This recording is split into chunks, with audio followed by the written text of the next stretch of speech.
అందరం యేసు ప్రభుని ప్రకటించే వారిగా, దేవుని ఉద్దేశాన్ని జరిగించేవాడిగా మారాలి. ఎందుకు నేను ఈ విషయాలని ప్రస్తావనలోకి తీసుకొస్తున్నానంటే, నేడు సమాజంలో బోధలు అనేవి చాలా రకాలు ఉన్నాయి. కొంతమంది బోధలు మనుషుల్ని బలహీనపరుస్తుంది, కొంతమంది బోధలు మనుషుల్ని భయభ్రాంతులకు గురి చేస్తుంది. మీరు ఖచ్చితంగా ఒకటే గుర్తుపెట్టుకోండి, ఎవరి బోధ అయితే మిమ్మల్ని దేవుడు అంటే భయపెడుతుందో ఆ బోధ వాక్యానుసారమైనది కాదు. ఎందుకంటే దేవుడికి నీకు సంబంధం కేవలం భక్తునికి దేవునికి ఉన్న సంబంధం మాత్రమే కాదు. దేవునికి నీకున్న సంబంధం ఏంటో తెలుసా? తండ్రి కుమారుడి రిలేషన్.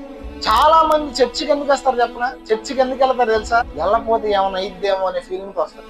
ఇది భక్తి కాదు, మతం. ఎందుకు ఈ విషయం చెప్తున్నానంటే, ఈనాడు బోధన విధానాలు చాలా వ్యత్యాసమైన, అంత్య దినాల్లో అనేకమైన దుర్బోధలు ప్రబలతని వాక్యం చెప్తుంది. అంటే నేను ఎవరిని విమర్శించడానికి చెప్పట్లేదు, కానీ ఈ మాటలో మనం వినే బోధ విషయమై, మనం వెళ్ళే మందిరం విషయమై ఖచ్చితంగా మనం వాక్యాన్ని పరిశీలన చేసే వారిగా ఉండాలి.